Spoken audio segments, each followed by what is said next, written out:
onset, just a little housekeeping measure. There are some other board members on the call, which is awesome. I just want to, for the dialogue tonight, I just want to just make sure that we're starting with the committee members first. I'd love to get other people involved if they'd like to speak, but just want to make sure that whenever we start talking, we're going to start with the committee members first and see how the discussion goes from there. So, Mr. Walston, Superintendent Walston, I'll hand the football off to you to start. Thank you, Mr. Britton. So I will share the screen, share the agenda. And good evening again, everyone. So John, being the rookie that he is, was planning to go home for the meeting, for the sites and facilities meeting. And because he loves it here so much already, decided there's no way I'm going to make it home. And so him and I both are in our office conducting a meeting tonight. So we have a small agenda, but heavy. And so the first item is a review request for elementary and middle school expansion. And then the second one is a solar panel installation update. I've asked John Spang, our new Chief Finance Officer, to join us this evening. And then also our Director of Facilities, Mr. Richard Jalbert, who has been busy these last 2 months like no other. And the solar panel installation update, I just want to remind the board and the committee that at our last board meeting, you might recall we had a motion to approve the solar panel update at our King Street Intermediate School. We ended up pulling the motion because of what we had learned from the state in terms of their requirements for the solar panel installation. A couple of days after that meeting, there was considerable discussion and dialogue about that the project itself had not been totally shut down. We continued to get mixed messages. I had asked Rich to help pull the different constituents to the table. So we spoke to state representatives, we spoke to the city again, and then of course Johnson's Controls as well. To make a long story short, what we will do is continue to do what we've been asked to do, and that is get all the necessary paperwork submitted to the state, which includes a motion from the city and the Board of Ed, and then hand this over to the state in a way for the state then to make the decision. I think Rich and I both have some concerns if this thing is if the actual project is gonna go through. We had heard and learned that the age of the roofs was to be no more than 4 or 5 years to be considered. And I think he was just updated recently, I think in the last couple of hours, what the true age of our roofs are. So we will see if it's gonna be approved. But I've asked Rich to join us to give us a more thorough and comprehensive update. So my fellow Red Sox fan, I've cleared the way for you. Good evening, everyone. Yes, so our initial review, the initial phone call I got from the representative from the State Department of Construction Grant, the information he gave me was that we would not be reimbursed for any solar projects unless the roof was less than a year old. And he told me that he was going to deny all the projects. So at that time, it sounded like none of this was going to get improved. So since that call, I received another phone call from another person in that department, and they were much more amenable to reviewing the projects and potentially making a commitment for, I think our reimbursement rate is 63%. So for a total of a $13 million project, we would be getting reimbursed by the state $8 million. And the change in information was that we would be able to get reimbursed provided that there is special protection involved in the installation of the solar panels, which Johnson Controls has assured us that they would do. And the only the only, I'm sorry, I'm getting phone calls on my other call. So at this point, I don't think we have anything to lose really. You know, there's no money at stake on our side, from Johnson Controls. I'm gonna work with Sean Hanley to get the actual ages of the roofs and submit that to the state. There's a few other things they've requested. Um, and the worst they could say is no, but you know, we stand a chance of getting an $8 million reimbursement. Um, and not to mention the energy we would save on the solar panels.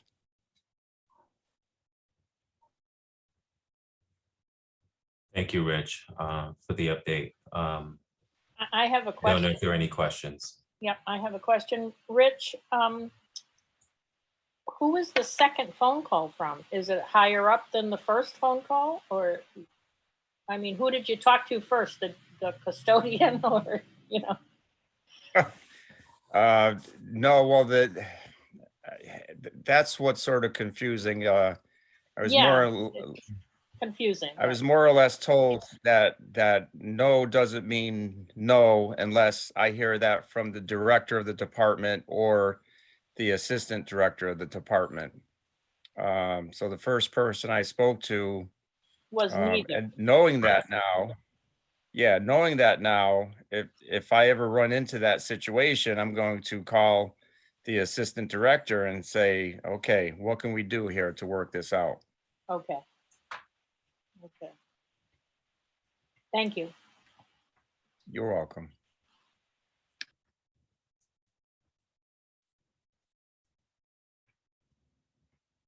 Joe, I don't know if there are any other questions on that. I was just flipping through the screen to see if anybody might have had their hand up, but I didn't see anybody. I'm good. Okay, okay. And Rich, do you have anything else on the panels, or do you feel like we're good as I had initially had described with the motion and then handing this over to the state for them to review? Because right now they don't have the entire packet to review. Yeah, I would recommend going forward with it. One of the items that the state was looking for was a project development agreement and a project construction agreement. A few of these items we wouldn't actually really have until after the state committed to the project. So I'm going to communicate with them to ensure them, and I believe it protects us in the city of Danbury that there's no financial commitment on our part until we get some kind of commitment from the state. I have one other question. Where is Antonio on where we are with this? Where is he in the loop? I've been keeping Antonio in the loop. And I actually had a meeting with Johnson Controls yesterday regarding this. And to keep the project as clean as possible, what we would discuss was on the Board of Ed side regarding the reimbursement to have one contact person or one point person. So I would be the point person for that. And then Sean Hanley of Public Buildings would be the operational point person once the project gets approved. Okay. Rich, Yes, Alan. excuse my ignorance, but 13 million, the state will give us 8, which cost us 5. Which budget does that $5 million come out of? In our initial the ad hoc meeting at the city of Danbury, I believe the city of Danbury Finance Department is leasing the money towards the project, so that it doesn't actually come out of the Board of Ed budget. Okay, so it'll be coming out of capital improvement or a bond? Yes. Okay, thank you. From the city, Mr. Russo. Correct. We're actually submitting the grant really on behalf of the city. because we occupy the schools, but the city owns the schools. So we're really submitting the grant on their behalf. Understood. Thank you.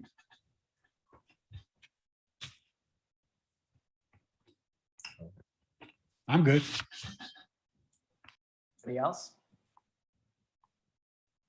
All right. Kevin, if you have anything else on the solar panels, I think we could move on to Okay, great. Thank you so much. Okay, so we will make sure that I think everyone should expect to see that motion in the Friday packet for the next board meeting next week.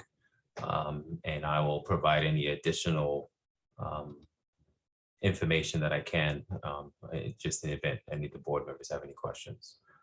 So the next item is review requests for elementary and middle school expansion. I know it's been a while since we have talked about numbers in a district. I'm sorry, we talked about enrollment numbers in a district. But I thought I'd take the opportunity to just kind of review our data and our enrollment over the last number of years. And then speak to some of the projections from the demographers and see if the board had an appetite to move further and investigate further. So just give me 1 second. Let's see if I can find this page here. I think this might be a little helpful for everyone to just tell the story. So the demographer, they do their own study. Here are the hard numbers, October 1 numbers that we submit to the state. I'm sorry, can you see this? My document is saying that your screen sharing is paused.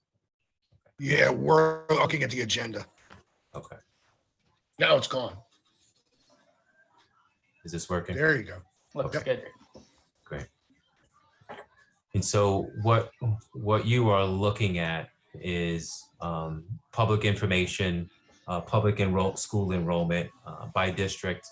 And this is a trend data report, which will show to you our data, our enrollment by every school throughout the district over the last 6 years.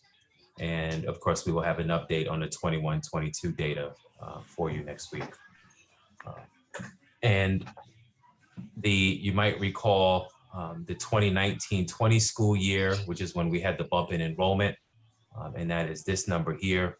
Of course, we kind of froze, if you will, during the pandemic, second half of the pandemic and the pandemic here, getting down to 11.8. But I thought it was important to show the board and the community the numbers over the last 6 years and the growth that we've experienced in the last 6 years. So you'll see we closer and hovering around 11,000, and we've continued to get closer and closer to 12,000 in the last 2 to 3 years.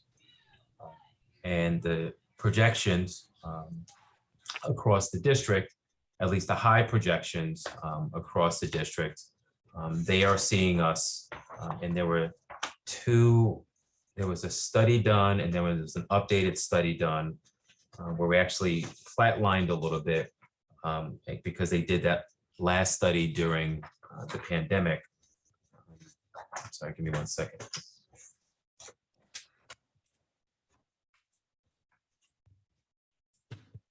During the pandemic, and so the demographers, they did a low, medium, and high projection for us. And so I'm just gonna read from the median projections that they had for us. And so we will see here, we have a 11,834. And so that's the number that's actually in our projection. They projected 12,136 in 21-22 school year. Of course, this was pre-pandemic, and so not being aware of those interruptions, 12,325 in 22-23, and then 23-24 growing up to 12,385. So they're continuing, they're projecting that, this is with the median projections, they're continuing to assume that we will experience growth to 400 to 500 over the next couple of years. We do have, we are anticipating a really large 9th grade group next year because we have 900, I believe it's, I'm sorry, I have the number right here so you can see it. So in Broadview, between Broadview, Rogers, and Westside Academy, the numbers we had looked at, we have almost 1,000 kids going into the 9th grade, which would be one of the highest numbers that we've had. And so that's when we're really going to begin to experience the bump at Norwalk High School. And so we're really going to start to see this number continue to trend up because our middle schools have been maximized. And you'll see the 989, but this is mostly because of this bump during the 1920 school year. And you'll see that number has increased again at Broadview, and then the same thing at Rogers Park. And so those are the numbers that we're concerned about. We learned that we had a number of students, and I'll be able to share this data with you on Wednesday, a number of students leave us in June. And then we had a number of students come across our counter over the summer, and they're still coming. And you know, our reporting date is October 1st. We have another 200 students in the queue that, you know, unfortunately for enrollment purposes, official enrollment numbers will be after October 1st. But we have 200 more students and families who are registered in the system that will be processed after October 1st. And part of what we're learning is, and we're looking to partner with the city and in state where appropriate. We have a lot of families who are trying to get their vaccinations. They can't afford vaccinations to actually get access to our schools. We're learning that the vaccinations themselves are very costly at urgent care. To get a physical, we're learning that our places where our families would get these physicals are backed up from other appointments. And so we're trying to work with the city and outside agencies to see if we can have someone come in to help relieve some of this log jam so that we can get our kids and our families serviced. But we're learning that has been a frustration in the system and part of the holdup for some of our registrations in the system. But I will share this link so everyone can have it, and we can share it for the board meeting as well. But these are the numbers actually that we reported last year, the 11,834 number. This number will be obviously updated for 21-22, experiencing, you know, significant growth, leaving the middle school, going into the high school. Over the counter this summer, we've had a lot of kids coming in at the high school, you know, and that growth also continues. And you know, hopefully we will be out of the school in the nick of time, and that building is built at the Matrix to help relieve some of the pressure for Danbury High School. So we will have this data available. This screen, I'll share this link, but we'll have this screen shared for Wednesday, in addition to the 21-22 updated enrollment numbers. And then also broken down by kindergarten, first grade, second grade, third grade, all the way up to pre-K-12. So the board and the community can see that data as well. But I just wanted to give an update just so everyone can kind of see where we are. We are projecting right now at around 11.7, 11.6 for our 2021 numbers as of October 1st. But like I said, we're expecting an additional 200. We already have 200 additional families in the queue waiting to be processed. So they won't make the October 1st number, but it will be here.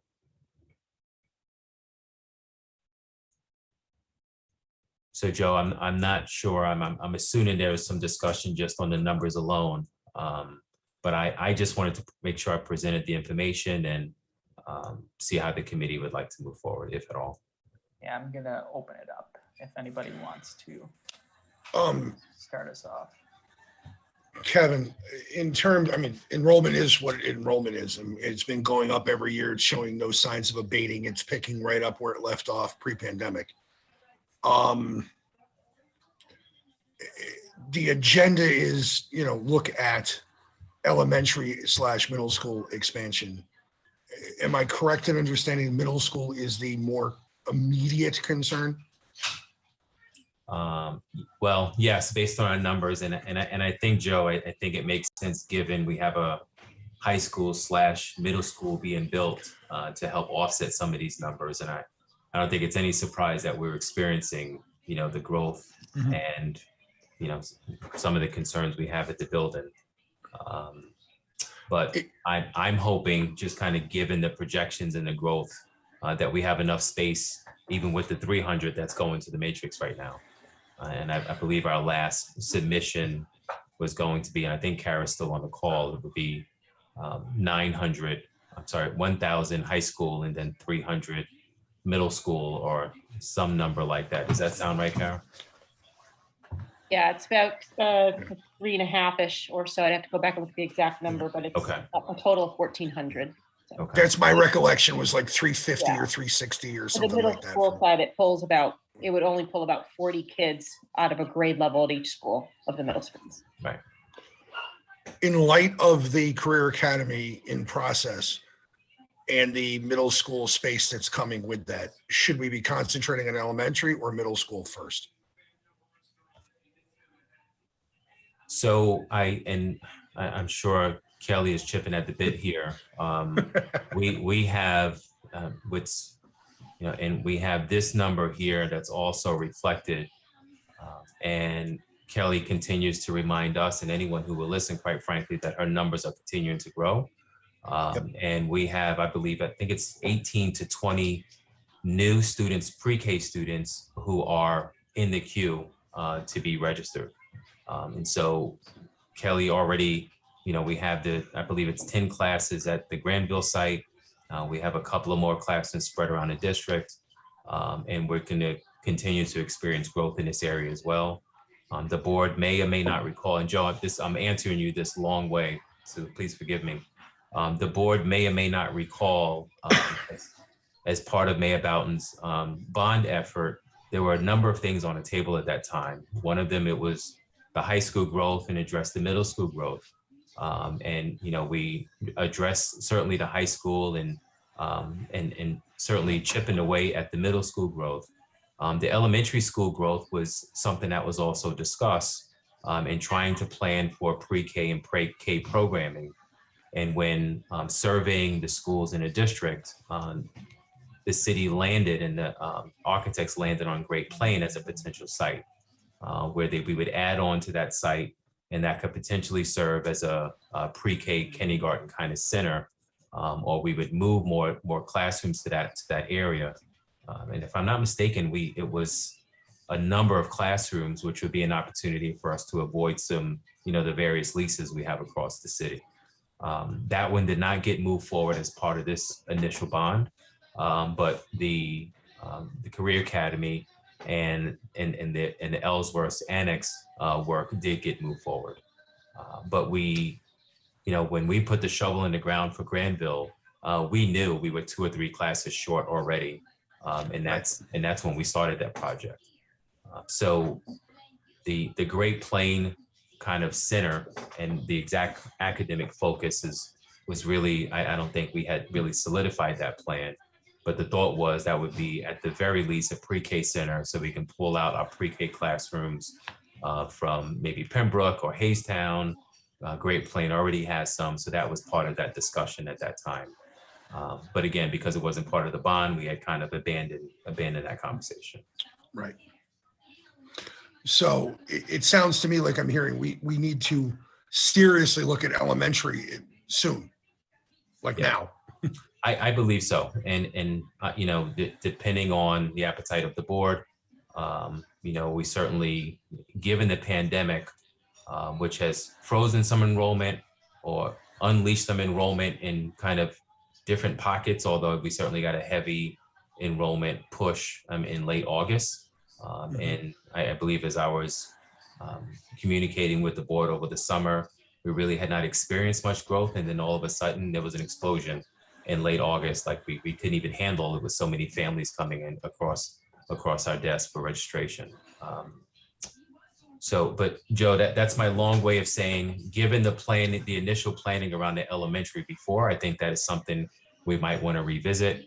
And then I think we also need to, probably more appropriate to have some professional help here, re-examine the idea to make sure our plans for the 300 plus kids at the middle school is really addressing our needs. If it is addressing our needs, that's great.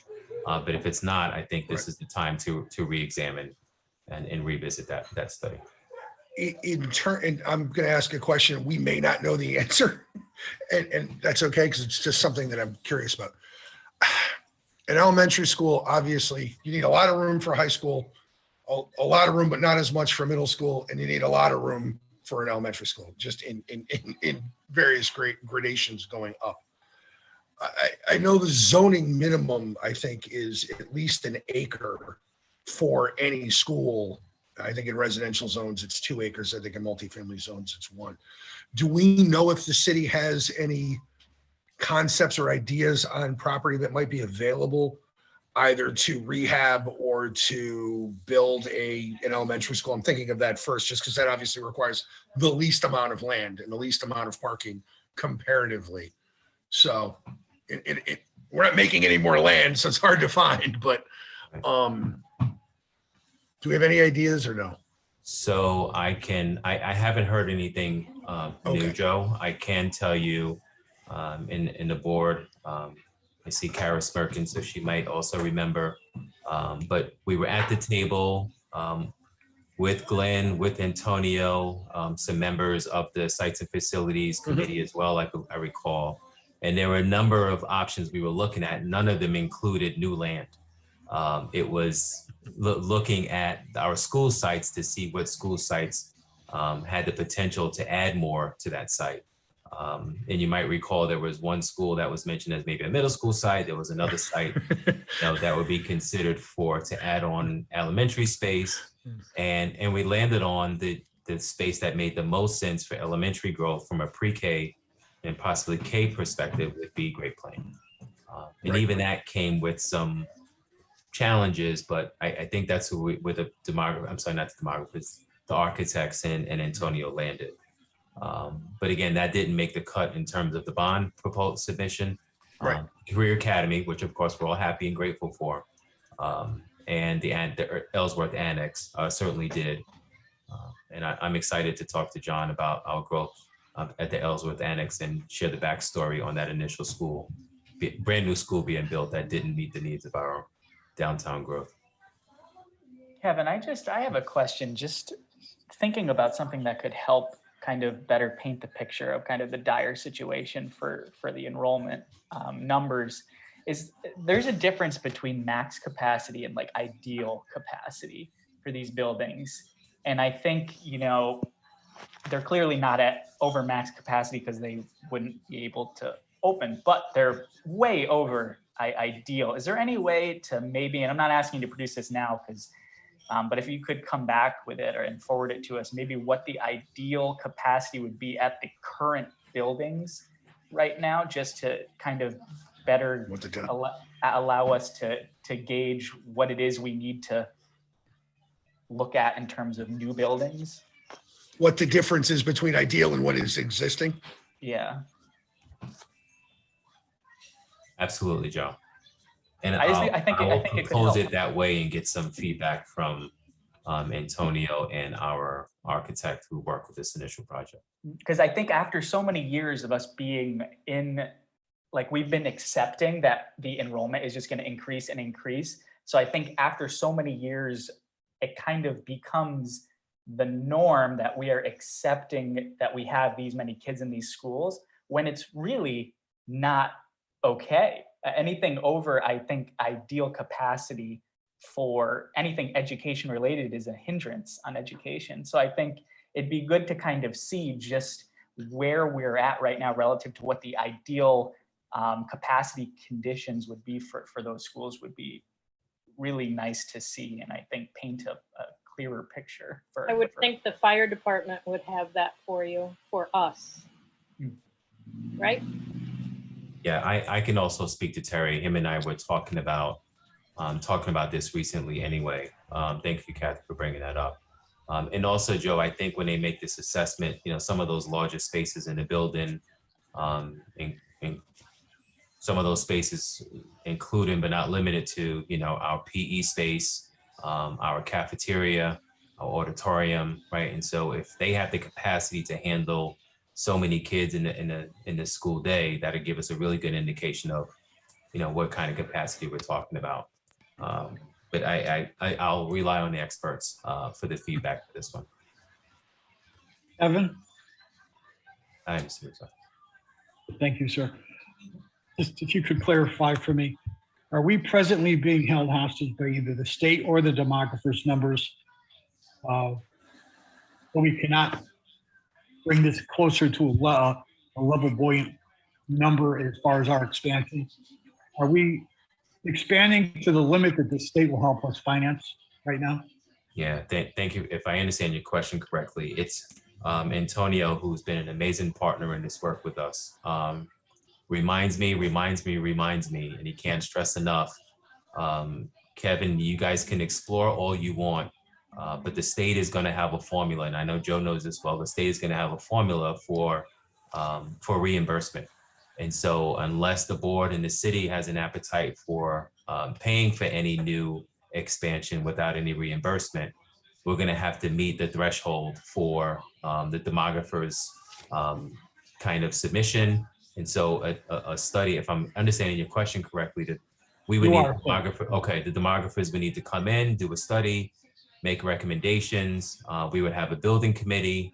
We would make a request for something, and then the state will let us know if we met that threshold. I don't know if we would meet that threshold or not, but I think it's something worth considering, and I think that's what's bringing us here this evening. But we would definitely need to meet that threshold to even consider it, because I don't think there's any appetite to finance the project 100%. I think that would be a very logical statement. Thank you for that question and clarification, because I'm sure there are others out there that were wondering as well. Kevin, if I could build, because that's a great question that I'll just ask question. And maybe this is something we need to talk to the demographers about before they start. Maybe we need to figure out what our increasing trend is, how much we've been blowing through our demographic estimates year over year after year. We're exceeding the estimate by 2%, 3%, 5%, 0.5%, whatever that is. Because maybe I love the way Al just phrased it. Are we being held hostage to the demographers in the state? Maybe it's time to go to the state and ask for a different formula, to ask them to take into consideration the fact that we're growing at a rate exceeding the demographers' abilities to project and exceeding the operational limits of their formula. But I think we need to know from the demographers how we're growing in order to make that argument, or at least can make it convincing. It makes sense?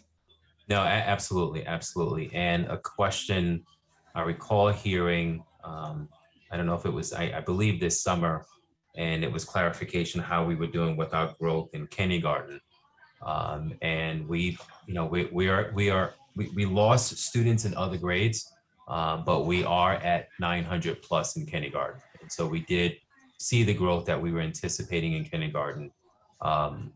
And so that number is now in the district. We experienced a little growth in first grade. We were wondering, for the parents who kept their kindergarten students, children at home last year, we were wondering where they were going to land. A lot of them did decide, just based on the numbers, a lot of them did decide to put their kids in the first grade. But we definitely got our growth in kindergarten. We were over 900 in that grade. And so, we've kind of reset and kind of have a new high number again. We were initially, as part of the demographer's median projection for 21-22 at 839, and we're a little over 900.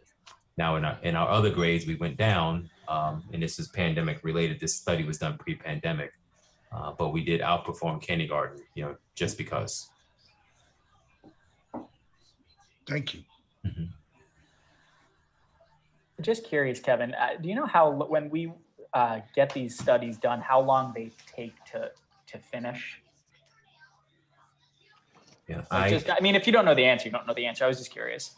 Yeah, so I feel like the last one, the update, Joe, that we had done, Rebecca turned around really fast, but I think that's because she had already had completed a really comprehensive study the year prior. I don't remember when the request was initiated. Like I'm looking at one that's dated February 2020, and then the update was provided April 2021. And I feel like we reached out to Rebecca kind of in January, and she provided that update. That I don't know how long it's going to take them, but I can Okay. find out. I definitely Sure. can find out for us. No worries. Thanks, Kevin.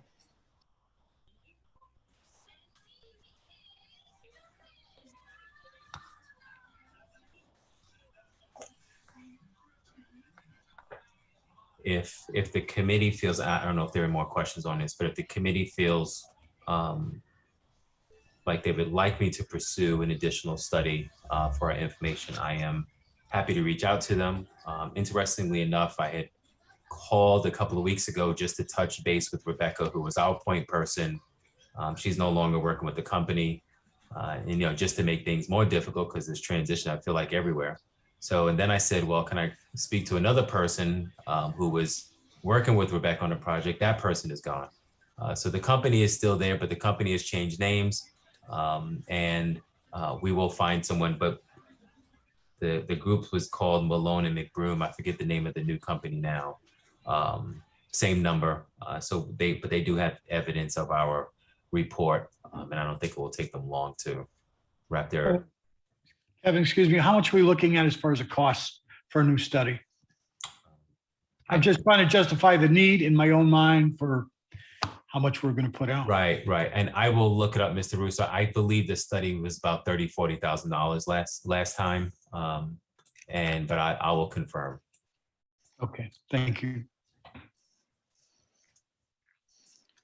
Now, I don't want to speak on behalf of the entire committee, but I think that the intent of tonight was kind of just to open the discussion on how we want to move forward. And I think, the logical move here is to get a little bit more another study done to kind of see where we're at. But I really think Joe made a very good point that if it's possible to talk to whatever company we use and tell them the history of us blowing over the projections and kind of lay that foundation first, I think would be ultra important, because at the end of the day, I think nobody wants to spend out of pocket to build a new school. So the reimbursement is what's going to drive kind of the decisions we make. So if we can, Absolutely. if we can get a very favorable, demographic report, that would be, And I can see if Ryan, who is our point person, to see if he can work with the legislators to see if there's anything they can do on their side to advocate for us to get this formula changed for our specific situation as well. I don't know if it's a reasonable request, but I don't think it hurts in asking to see if they can advocate for us in some way. This would be the first time we've outperformed. They've underperformed, undernumbered us for a while now, several, and it just, why? Right. Yeah. If in a new demographic study, I think is going to show what we all know it's going to show, that we keep getting bigger. And Yes. in a way that doesn't seem to match. I understand the state's got to have a policy, they got to have a formula, but I don't think it's unreasonable to ask them to show some flexibility in the formula where we keep exceeding what, those numbers show. It makes no sense to continue to build buildings that are too small when we open them. So I'm thinking about Mr. Russo's question about the cost of the study. And if the committee is okay with this, I would like to ask Antonio if he would be willing to join us for a meeting to talk through the study from his perspective, which certainly will not cost us $30,000, maybe a cup of coffee from my office, and see if I'll he bring can your also, donor. Then I'm definitely coming. Yeah, that's right. And see if he'll speak to these numbers and speak to our initial planning, and maybe just kind of better inform this conversation before we make the investment in the study, if you're okay with that. Sure. Works for me. It works for me. Because we are sitting on two studies done 1 year apart. I mean, we wouldn't have needed them. I know it's different because of the pandemic, so the pandemic is kind of challenging the study itself, but we do have some data to look at, and I just think kind of a refresh from Antonio might be helpful for us, because it's been a while since we've sat down and looked at all of the plans and et cetera. So Joe, if you would be okay with that, I'll be happy to reach out to him. Yeah, I think that would be best. What does everybody else think? We cool with that? Absolutely. Absolutely. Cool. So then I don't think we actually need to make a motion on that. So I think we're good on that end. Right, Joe? What do you think? Is that we're fine? I think we're fine. We're setting up another meeting. It's not like Yeah, we're even that's- taking an action. Yeah, that's what I And thought. I'm putting it in the minutes, so it's gonna Yeah. be And when we talk to the, obviously, it's going to be good to see what the new numbers eventually look like, because Mhm. one of the challenges we have, and this is a conversation I think we should have with Antonio, we can only build to the 8-year high estimate. That's the formula we want to change. But the interesting thing is that's what you can build new. It doesn't factor in. This goes back to Joe's question before, what the optimal occupancy is. You know, Broadview's almost 1,000 students. We can only build a new middle school that would accommodate X number of kids. That doesn't take into the fact the account of we should get some kids out of Broadview, or doesn't necessarily consider the number of kids we need to take out versus the number of kids we're also going to be expanding because it's going to be growing. So I think that's where we kind of, hopefully at some point we can meld that optimal number with the formula, the demographer and Antonio, and talk to the state about trying to fiddle with the number a little bit.